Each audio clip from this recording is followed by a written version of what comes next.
paz do Senhor Brasil! Meu nome é Larissa, nós somos aqui da Assembleia de Deus Marcas do Evangelho, estamos falando de Cariacica no Espírito Santo, no Brasil, e hoje eu estou acompanhada aqui de alunos dos juvenis e de um professor para estudarmos a lição 6 dos juvenis, que tem por título O Tempo dos Juízes. E eu vou pedir para os meus companheiros aqui se apresentarem. Paz do Senhor, juvenis!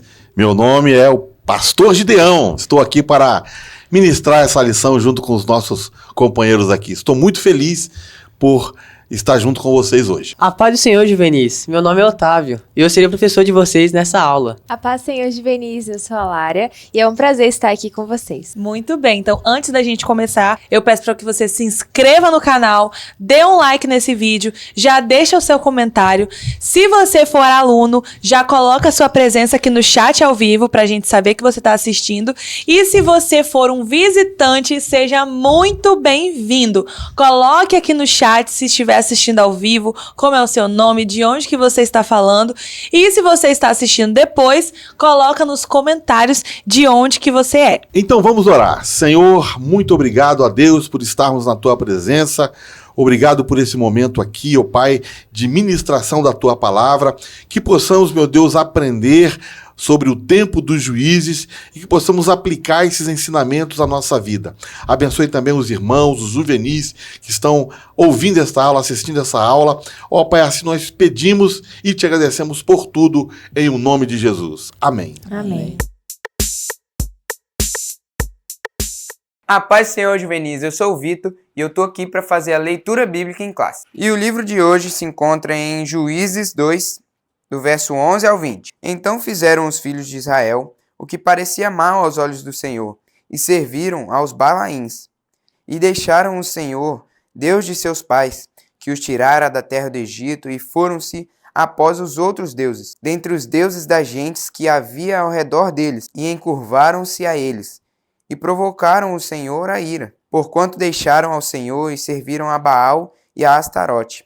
Pelo que a ira do Senhor se acendeu contra Israel, e os deu na mão dos roubadores, e os roubaram, e os entregou nas mãos dos seus inimigos ao redor, e não puderam mais estar em pé diante dos seus inimigos. Por onde quer que saíam, a mão do Senhor era contra eles, para mal, como o Senhor tinha dito, e como o Senhor lhe tinha jurado, e estavam em grande aperto. E levantou o Senhor juízes, que os livraram da mão dos que os roubaram. Porém, tampouco ouviram aos juízes. Antes, se prostituíram após outros deuses e encurvaram-se a eles. Depressa se desviaram do caminho por onde andaram seus pais, ouvindo os mandamentos do Senhor. Mas eles não fizeram assim. E quando o Senhor lhes levantava juízes, o Senhor era com o juiz e os livrava da mão dos seus inimigos, todos os dias daquele juiz. Porquanto o Senhor se arrependia pelo seu gemido, por causa dos que os apertavam e oprimiam. Porém, sucedia que, falecendo o juiz, tornavam e se corrompiam mais do que seus pais, andando após outros deuses, servindo-os e encurvando-se a eles. Nada deixavam das suas obras, nem do seu duro caminho. Pelo que a ira do Senhor se acendeu contra Israel, e disse: porquanto este povo trapassou o meu concerto, que tinha ordenado a seus pais, e não deu ouvidos à minha voz. E essa foi nossa leitura, juvenis. Tchau! Bom, então nós vamos tratar sobre o tempo dos juízes nessa lição. Mas antes da gente começar a falar sobre os juízes, será que a gente conseguiria fazer uma linha do tempo que fosse desde a criação até no tempo dos juízes, pra gente Isso é bom, conceituar o contexto histórico que nós vamos falar aqui? Para isso, a gente vai caminhar pela história.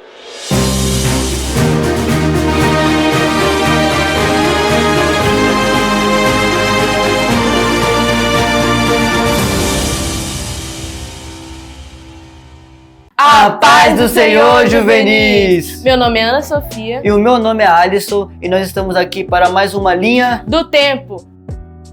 E nós iremos falar da criação de Gênesis 1:1 até o tempo dos juízes. E aqui estão alguns eventos da linha do tempo da Bíblia.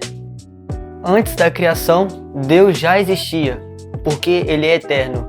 No princípio era o Verbo, e o Verbo era Deus.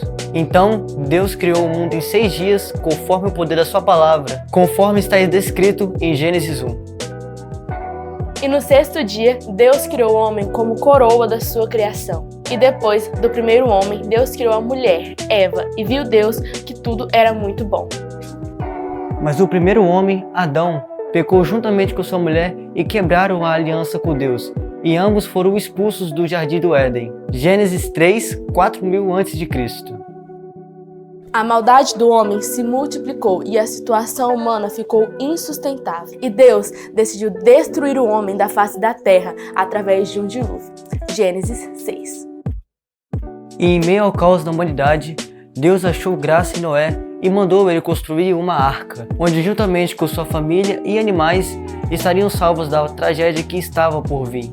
E era 2.500 anos antes de Cristo. E avançando na linha do tempo, por volta dos anos 2000, Deus chamou Abrão de Ur dos Caldeus, para por meio dele formar uma grande nação e enviar o seu filho Jesus Cristo para abençoar todas as famílias da terra. Gênesis 12. Depois de Abraão, Isaque e Jacó, destacamos um descendente de Abraão, chamado José, que no Egito interpreta sonhos e se torna governador. Os israelitas vão para o Egito e ficam ali 400 anos. Gênesis 41. Em 1600 a.C., Moisés é enviado ao Egito para libertar o povo de Israel e conduzi-los pelo deserto à terra prometida. Após a morte de Moisés, Josué se torna o novo líder e inicia a conquista de Canaã, a terra prometida. Josué 6 a 8. E então, por volta do ano de 1400 a.C., após a morte de Josué, vem um período chamado de o Tempo dos Juízes. Quer saber mais sobre esse período? Então vamos para a aula.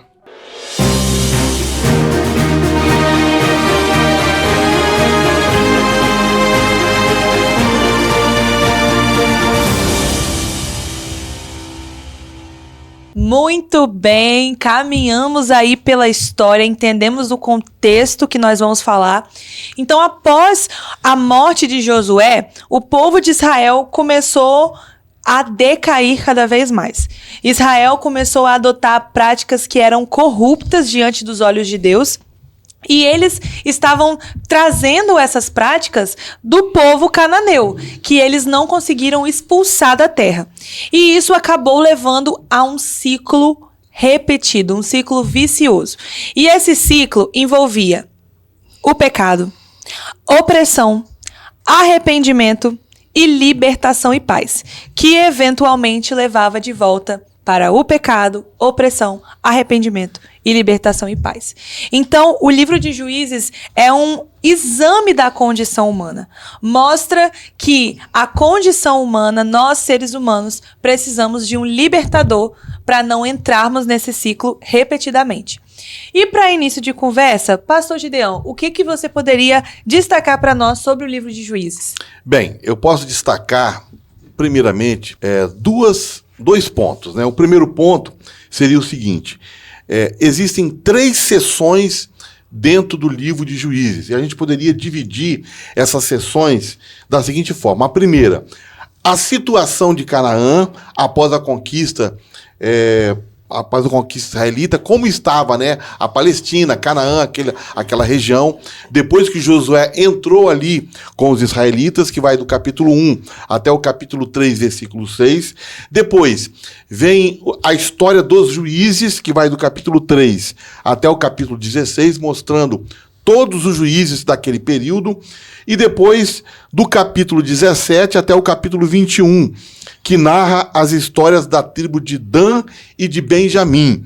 E aí nós vamos ver como essas duas tribos, que a gente pode até pensar que representam o todo de Israel, como que eles entraram por um caminho de idolatria, violência e praticamente quase levou ao extermínio a tribo de Benjamim. Então a situação era caótica, a situação era crítica.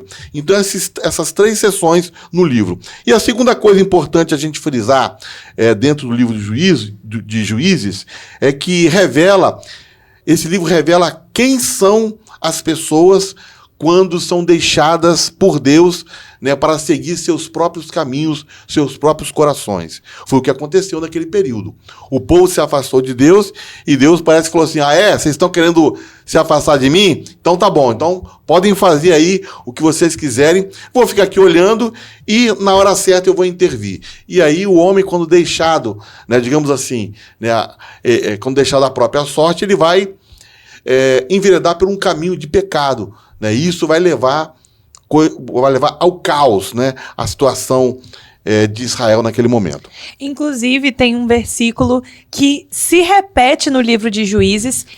O último versículo de Juízes está lá em Juízes capítulo 21, versículo 25, que é o seguinte: naqueles dias não havia rei em Israel, porém, cada um fazia o que parecia reto aos seus olhos. Essa frase a gente vê se repetindo a cada capítulo do livro e demonstra que o homem fazia o que ele bem entendia que era certo. Então, Lara, pra gente continuar falando aqui sobre os juízes, quem eram esses juízes? Então, Larissa, os juízes, eles eram aquelas pessoas comuns, mas que cumpriam a missão de libertar Israel. Muitos se achavam indignos ou incapazes desse cargo, né? E era exatamente esse tipo de pessoa que Deus convocava, aquelas que não eram valorizadas perante a sociedade, mas que eram fiéis e poderosamente usadas pelo Senhor. Muito bem, Lara. Você colocou de maneira precisa aí a situação dos juízes, né? Quem eram os juízes? Eu quero ler um versículo aqui em Juízes, capítulo 3, versículo 9, porque isso aqui, digamos assim, representa os juízes de Israel. O texto fala assim: e os filhos de Israel clamaram ao Senhor, e ele levantou um libertador. Os juízes eram libertadores também, né? Que os libertou, Otiniel, filho de Kenaz, irmão mais novo de Calebe. E no versículo 10 diz assim: e veio sobre ele o Espírito do Senhor. Então esses juízes eram homens comuns, né? Não eram pessoas extraordinárias, homens espetaculares, nada disso. Eram pessoas comuns, mas foram chamados por Deus e aí acontecia um processo na vida deles. Qual era? O Espírito do Senhor vinha sobre eles. E quando eles recebiam o Espírito do Senhor, então eles realizavam obras poderosas. Eu penso que isso também pode ser traduzido para os nossos dias de hoje, né, Larissa? Com certeza. Nós vemos que vários desses juízes eram pessoas que, aos olhos da sociedade e aos olhos deles mesmos, eles não se enxergavam capazes de fazer algo, de serem libertadores do povo, mas Deus que capacitava. Acho que uma lição que o livro de Juízes traz para nós, uma dessas lições é que quem faz não somos nós. É Deus que nos capacita. É o Espírito de Deus que se apodera de nós e nos capacita. Então, e você, juvenil? Você se sente capacitado para cumprir aquilo que Deus te chamou para fazer? Se você não se sente capacitado, saiba que quem te capacita é o Espírito Santo. Porque nós, de nós mesmos, nós não temos nenhuma capacidade, Verdade. Nós não temos mérito, mas o Espírito de Deus nos capacita para fazer a obra que Ele nos chamou. Agora, nós temos aqui dois juvenis, né? Eu queria fazer uma pergunta pro Otávio. Otávio, alguma vez você já pensou assim, poxa, eu sou bom, eu acho que Deus vai me usar, porque eu sou capaz, eu sou inteligente. Alguma vez você já pensou dessa forma? Sim, eu já acabei pensando assim, mas sempre tento lembrar que nunca somos capazes. Só somos capazes com Deus. Porque sem Deus, a gente não costuma ser nada, né? É verdade, tá vendo? E você, Lara? Já pensou assim, não, eu consigo, eu vou conseguir e tal. Pela sua própria força? Então, pastor, claro que a gente pensa nisso, né? Até porque é nosso, né? Da nossa carne, assim, digamos, né? Esse ego nosso. Mas a gente sempre tem que lembrar que o Espírito Santo que nos capacita e que nunca somos nós. Amém. Então, juvenil, pense bem, não é na sua própria força, é na força do Espírito do Senhor. E agora a gente quer saber se vocês, juvenis, conhecem os juízes. E aí, Lara, será que eles conhecem? A gente espera que sim, né, Larissa? Vamos ver? E estamos aqui com a Natália. Natália, eu vou te dizer algumas características, você tem que me dizer que juiz é. Uma profetisa que era procurada pelo povo de Israel para resolver questões difíceis. Convocou Baraque e lhe deu uma palavra de Deus para atacar os inimigos. Débora? Isso, acertou. E estamos aqui com o João Antônio. João, vou te falar algumas características e você tem que me dizer que juiz é. Era um filho ilegítimo de um homem de Gileade com uma prostituta, e seus irmãos expulsaram-no de casa. Mas juntou homens vadios e liderou a luta contra os inimigos. Fez um voto de tolo. Quem sou eu? Jefté. Isso, acertou. Parabéns. E estamos aqui com a Camila. Camila, eu vou te dizer algumas características e você tem que me dizer que juiz é. Ficou conhecido por sua força, como parte de sua consagração a Deus. Seu cabelo nunca foi cortado e lutou contra os filisteus. Sansão. Isso, acertou! E estamos aqui com a Lívia. Lívia, eu vou te dizer algumas características e você tem que me dizer que juiz é. Foi escolhido por Deus para libertar seu povo da opressão dos midianitas. De início, teve muito medo, mas com 300 homens derrotou um exército de vários milhares. Quem sou eu? Gideão. Isso, acertou, Lívia. Muito legal ver as respostas de vocês, Juvenis, e a participação de vocês. E agora, Otávio, qual é esse padrão cíclico, né, de comportamento apresentado no livro de Juízes? Então, Larissa, no livro de Juízes é praticamente um ciclo. O povo peca, aí o povo ele tem a opressão porque Deus manda alguma coisa para eles se sentirem oprimidos assim. Aí eles se arrependem e Deus vai lá e manda a libertação, aí eles se sentem na paz. Aí eles se livres na paz, eles voltam, se pecam, aí continua nesse mesmo ciclo. Exatamente, é um ciclo vicioso. E pastor Gideão, espiritualmente e ou teologicamente, qual seria a implicação desse ciclo de infidelidade em Israel? Então, Larissa, né, essa natureza repetitiva do ciclo, né, em Juízes aponta para a inadequação da libertação temporária e a necessidade de uma solução mais permanente para a apostasia espiritual de Israel. Então, como o povo estava sempre voltando a pecar, né, e Deus sempre mandando um libertador, porque eles pecavam, né, depois eram oprimidos pelos povos vizinhos, Deus mandava o libertador. Então, como isso se repetia, isso significa que o libertador temporário, ele não conseguia, digamos assim, não era a solução final para Israel, né? E, ao mesmo tempo, essa situação aponta, né, para o futuro, para uma solução final. Né? Então, o verdadeiro libertador de Israel é o nosso Senhor Jesus Cristo. Glória a Deus. Né? Então, na Bíblia, a gente vai encontrar muitas dessas situações, entendeu? De aparecer pessoas, né, com um perfil, né, que vai apontar para digamos assim, né, o grande libertador, o grande guerreiro, o grande salvador. Né? Então, a gente observa essa situação. Ao mesmo tempo, esses libertadores, esses juízes, eles vão preparar o cenário para a monarquia em Israel. Né? Uma vez que Deus sempre estava levantando juízes, né, esses libertadores, esses, entre aspas, salvadores em diversas tribos, havia a necessidade de uma unificação e deles terem uma monarquia. Então foi isso que no livro de Juízes a gente vê, entendeu? O caminho sendo preparado para o estabelecimento de uma monarquia em Israel. E eu diria também o seguinte: a prosperidade de Israel dependia da fidelidade a Deus. Israel foi infiel, então eles estavam sempre caindo nas mãos do inimigo. E essa mensagem é boa também para os nossos dias. Era a consequência, né? Consequência. Eles pecavam e Deus trazia uma consequência sobre o povo. Engraçado, Larissa, que na história é assim. Toda vez que o ser humano tentava fazer algo sem Deus, sempre dava errado. Como, por exemplo, a estátua de Babel. A estátua como no exemplo, na Torre de Babel, que tentaram construir uma torre sem Deus ter aprovado. E até mesmo no início, em Adão, quando Eva foi comer um fruto, mesmo sabendo que Deus não deixava.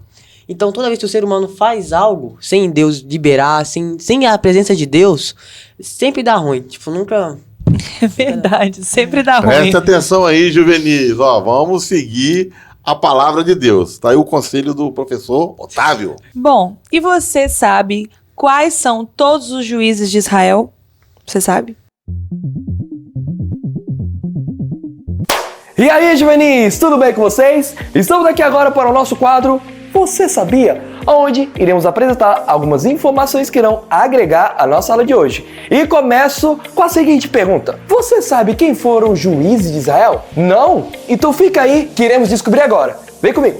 Após a sua instalação na Terra Prometida, os israelitas viveram alguns séculos de instabilidade. Por várias vezes, eles se desviaram de Deus e se entregaram ao pecado de idolatria e também a outros pecados. E sempre que isso acontecia, outros povos vinham e oprimiam os israelitas. Mas, quando eles se voltavam para Deus e se arrependiam, Deus levantava um juiz que os levava à vitória contra os seus inimigos. E a vitória era seguida por um tempo de paz, até os israelitas se desviarem outra vez. Os juízes serviam como líderes políticos, militares e espirituais do povo de Israel. Numa época em que os israelitas estavam organizados por tribos e não havia um governo central organizado. Os juízes eram líderes temporários que uniam as tribos contra inimigos em comum. 14 juízes foram escolhidos por Deus, sendo eles Otiniel, Eude e Sangá, Débora, Gideão, Tole, Jair, Jefté, Ibizan, Elon, Abidom, Sansão, Eli e, por fim, Samuel. Samuel foi o último juiz de Israel e também ungiu os 2 primeiros reis dessa nação, que foram exatamente o rei Saul e o rei Davi. E depois disso, fomos da época dos juízes para então uma época onde Israel virou uma monarquia. E foi isso, meus caros juvenis, esse foi o nosso Você Sabia de hoje. Espero que tenham compreendido um pouco mais da história dos juízes de Israel. É isso, fique na paz e tchau! Muito bem. E agora a gente vai para um momento de interação com o chat. Então fica ligado aí, vai funcionar da seguinte forma essa dinâmica. Nós vamos falar uma afirmação e vai ter um tempo para vocês colocarem se é verdade ou se é mito, ok? E aí depois que vocês responderem, nós vamos voltar aqui e comentar sobre essa afirmação, beleza? Então, começando com a primeira afirmação. Após a morte de Josué, último grande líder do povo, nenhuma liderança se estabeleceu ou se consolidou na terra prometida. Tempo.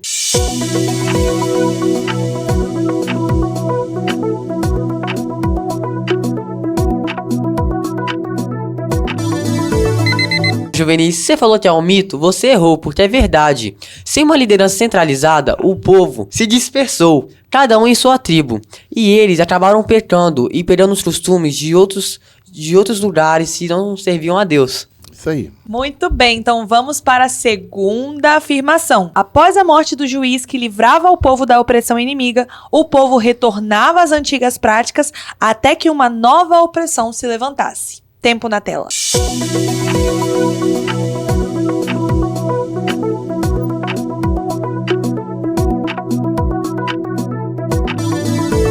Essa afirmação é verdadeira, porque o período dos juízes foi marcado pela desobediência do povo a Deus, no qual cada um fazia o que era reto aos seus olhos. Então, cada um tinha uma maneira diferente de enxergar o seu mundo. Exatamente. E agora vamos para a terceira afirmação. Gideão, um dos principais juízes desse período, era um israelita destemido e corajoso, razão porque fora escolhido por Deus para libertar o povo da opressão dos midianitas.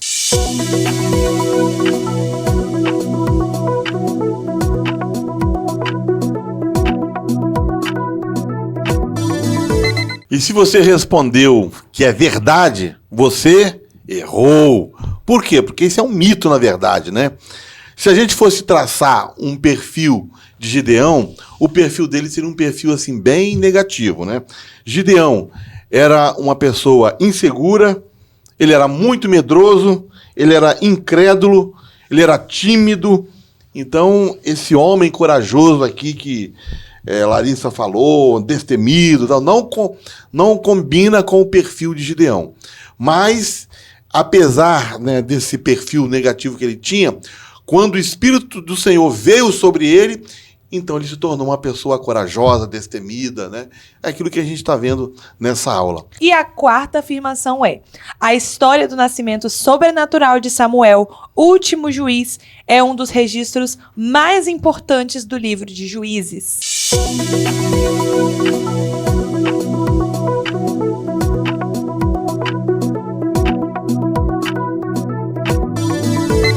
Se você respondeu que é verdade, você errou, porque isso é mito, não é verdade. A história de Samuel, que foi realmente o último juiz e aquele que fez a transição para a monarquia, né? Ele ocorre no período de Juízes, porém não está registrado no livro de Juízes, e sim no livro de 1 Samuel, de 1 a 8. Olá, juvenis.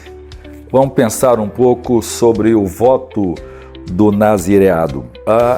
Esse voto era feito livremente por qualquer um que quisesse oferecer a Deus alguma coisa. Naquele tempo, nem todas as pessoas poderiam ser cheias do Espírito Santo, a não ser os profetas, os sacerdotes e alguns que eram ungidos como os reis. Mas qualquer um do povo poderia fazer um voto de consagração, né, e receber essa unção do Espírito Santo. Então, as pessoas se consagravam a Deus e esses votos eram feitos de forma física, né? A pessoa não cortava o cabelo, não podia tocar em defunto, não podia comer certas coisas, não podia estar em certos lugares, porque eles viviam por um tempo da sua vida. Esse voto poderia ser feito uma vida inteira, ou uma parte da vida, ou um tempo escolhido para uma dedicação completa a Deus em oração, em jejuns e meditações. Hoje seria para a gente uma estrutura de consagração e entrega a Deus, onde você pode se entregar a Deus completamente. As pessoas podem fazer isso. Outro dia conversei com uma moça, ela é filha de um grande empresário, então ela decide não assumir a carreira do pai e ela decide então viajar para a Europa, e ela hoje trabalha no maior campo de refugiado entre os muçulmanos, ajudando a Cruz Vermelha e a Missão Portas Abertas a cuidar dos pobres que são perseguidos por essas culturas. Ou seja, o voto que ela faz é de uma entrega total para passar um tempo dedicado a Deus desse trabalho. Então há várias formas de você fazer esse voto. Às vezes você pode fazer no sentido pessoal, né, de uma entrega mais profunda e mais extraordinária a Deus, embora todos nós poderíamos fazer isso, mas nem todo mundo faz. A ideia é que nós nos entregamos a Deus numa consagração completa em alguma área da nossa vida que vai custar certas dedicações. Os pais da igreja fizeram voto de não se casar, muitos deles, então ficaram solteiros. Houve pessoas que fizeram votos, por exemplo, de diversas coisas que poderão ser feitas numa entrega total a Deus. Sansão cai do seu voto de consagração porque ele começa a transigir, quebrar pequenos princípios. Ele come o mel que sai do corpo do leão que estava morto, ele não podia tocar, ele se casa com a mulher de uma outra nação que Deus havia proibido, né? Alguém que não era do povo de Deus. Ele começa a mentir e transigir com isso e a brincar com o poder de Deus. Durante um tempo deu certo, até que Deus se afastou dele e ele foi completamente destruído. Embora Deus dá a ele uma oportunidade, mas isso lhe custa a vida. Isso é pra gente um grande exemplo, né? De não transgredir nas pequenas coisas, de sermos fiéis em tudo e nos devotarmos a Deus em consagração em todas as áreas da nossa vida. Porque se a gente se entregar ao pecado, com certeza o juízo de Deus vai nos encontrar. Deus abençoe vocês. Muito bem, então vamos continuar falando agora de uma personagem cuja história aconteceu no tempo dos juízes, que é Ruth. Então, pastor Gideão, o que nós podemos aprender com a história de Ruth? Bem, primeiramente eu preciso confessar uma coisa aqui. Esse livro de Ruth, ele traz uma história, né, e um romance que eu acho assim espetacular. Né? Eu já até chorei lendo a história de Ruth. Meu Deus. É muito impactante a história de Ruth, né? Mas vamos dizer o seguinte, vamos começar dizendo o seguinte. Uma fome leva Elimeleque e sua esposa, Noemi, a saírem de Belém para uma outra região, para um outro país chamado Moabe. Agora o detalhe aqui, Otávio, Lara e Larissa, é que Belém significa casa de pão. Então houve uma fome e eles saem de Belém, saem da casa de pão. E vão para onde? Vão para um país estrangeiro, que cultuava um outro Deus. Então, quer dizer, está tudo errado aqui. O livro de Juízes, assim, o pessoal está fazendo o que bem... Está fazendo o que bem parece aos seus próprios olhos. Justamente. Então, Elimeleque morre, Noemi fica com 2 filhos que se casam com 2 moças moabitas, Orfa e Ruth. Mais tarde, ambos os filhos deles morrem e a Noemi ela fica sozinha com Orfa e Ruth em uma terra estranha. Orfa ela retorna para os seus para a terra dos seus pais, mas Ruth ela decide ficar com Noemi enquanto eles viajam para Belém. Essa história de amor e devoção conta sobre o eventual casamento de Ruth com um homem rico chamado Boaz, de quem ela tem um filho, Obed, que se torna avô de Davi, que é a descendência de Jesus. Então aqui a gente vê o seguinte, que nessa história, essa história de Ruth, né, que sai lá da terra de Moabe, vai para Belém e casa com Boaz, né, e eles têm um filho chamado Obed, que é avô de Davi, e da descendência de Davi vem Jesus Cristo. Exatamente. Então a Bíblia, na verdade, está contando a história da redenção, né, a história do nascimento do Filho de Deus. E assim, esse livro ele tem grandes ensinamentos, né? Um deles fala sobre a lealdade e o altruísmo, né? Lealdade e altruísmo. O que é altruísmo? É você pensar no próximo, é você pensar no bem-estar do próximo. Foi o que o Ruth fez. Ao invés dela ficar em Moabe, fazer como órfã, né? Ela resolveu se unir a Noemi e acompanhar Noemi, sabendo que Noemi já era uma mulher idosa e precisaria, né, da ajuda dela. Esse livro também fala sobre amor e fidelidade a Deus. Então a gente vê, né, que em meio ao caos do livro, ou do tempo dos juízes, Deus está escrevendo a história da redenção naquele período. Né? Então, quer dizer, Deus não esqueceu da promessa que fez, né, a Adão. Sim. Então, o Israel está em polvorosa, Israel está um caos, mas Deus está escrevendo a história da redenção. E a gente vê também, né, esperança em tempos difíceis. Deus usa pessoas improváveis, né, como Deus usou juízo improvável, agora usa uma estrangeira, uma mulher estrangeira, sim, e coloca ela na linhagem do Messias. E também a gente pode dizer, né, que um ensinamento muito forte no livro de Ruth é que a gente deve descansar na providência de Deus. Então, o período dos juízes foi marcado por esses desvios do povo do caminho do Senhor para seguir as maldades do seu próprio coração ou os desígnios do seu próprio coração, e isso levou à ruína várias vezes, né? Como no caso de Ruth também, que acabou de ser citado, eles fizeram o que bem entenderam e os 2 filhos dela morreram, seu marido morreu, eles sofreram consequências. E quando tinha, né, um período de calmaria, o povo se esquecia do Senhor, se voltava a outros deuses. E esse é um perigo real para as nossas vidas também. Então, momentos de calmaria, nós temos a tendência de se esquecer de Deus. Verdade. Às vezes a gente se lembra de Deus quando as coisas estão difíceis, quando a gente está passando por momentos de tribulação, por enfermidades. Agora, quando está tudo bem, quando você está indo bem, quando você está com um bom emprego, recebendo um bom dinheiro, você se esquece de Deus e você passa a fazer aquilo que está na sua própria cabeça. Mas nós temos sempre que nos lembrar que, independente das circunstâncias, sendo favoráveis ou não, nós precisamos vigiar para não abandonarmos os preceitos divinos. E também glorificar a Deus, porque mesmo em meio de toda essa infidelidade do povo, Deus nunca se esqueceu do seu povo.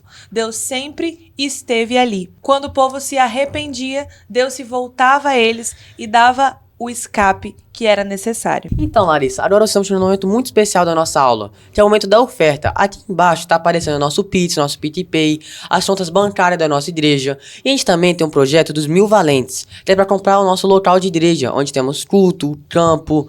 Agora tá passando um drone para você ver a nossa cozinha, a sala dos teens. Então, cada vez que você puder ajudar, ajude para a gente poder comprar a nossa igreja e poder ter mais cultos.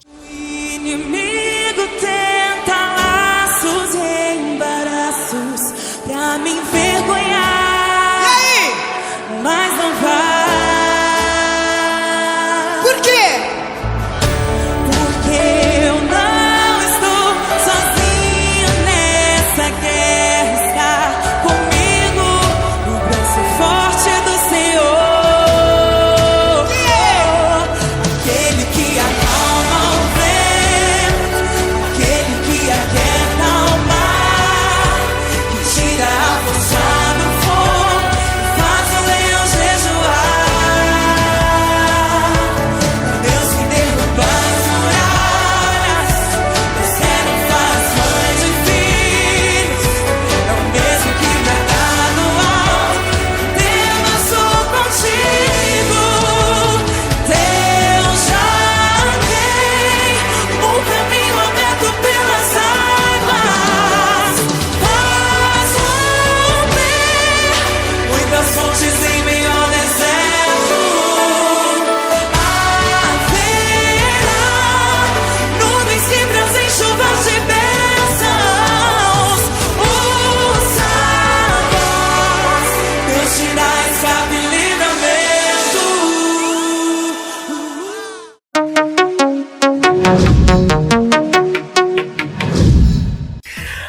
A paz do Senhor Juvenis, o meu nome é Pedro e chegou o momento do nosso quiz! Pergunta número 1. Qual é o ciclo repetido no livro de Juízes? Letra A, vitória, riqueza, idolatria e tristeza. Letra B, pecado, opressão, arrependimento e libertação. Letra C, adoração, vitória, gratidão e guerra. Letra D, rebeldia, idolatria, exílio e retorno. Tempo na tela!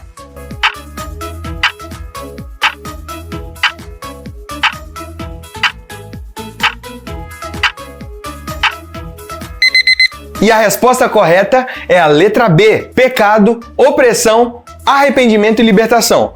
Próxima pergunta. Qual frase é repetida no livro de Juízes, inclusive no último versículo?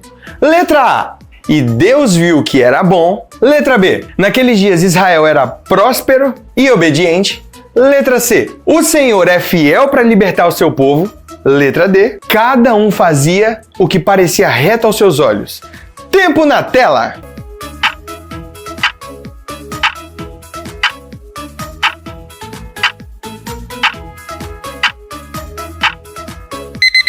E se você respondeu a letra B, naqueles dias Israel era próspero e obediente, você errou! Porque a resposta correta é a letra D. Cada um fazia o que parecia reto aos seus olhos. Próxima pergunta. Em qual das opções possui um personagem que não foi juiz em Israel? Letra A, Gideão, Sansão e Samuel. Letra B, Débora, Otoniel e Eude. Letra C, Eli, Sangar e Saul. Letra D, Tola, Jair e Jefté. Tempo na tela!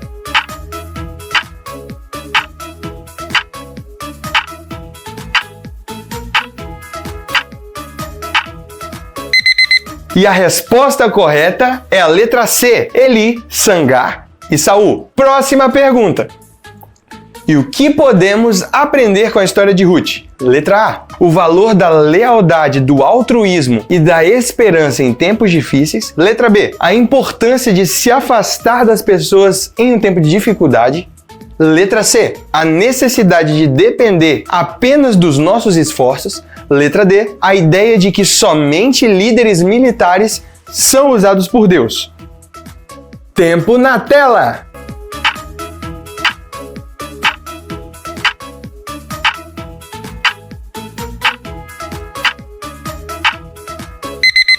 E a resposta correta é a letra A, o valor da lealdade, do altruísmo e da esperança em tempos difíceis. E esse foi o nosso quiz de hoje.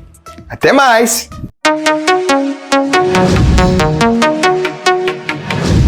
Amém. Glória a Deus. Vamos orar então? Amém. Amém. Ó Deus, muito obrigado, ó Pai, por essa aula maravilhosa.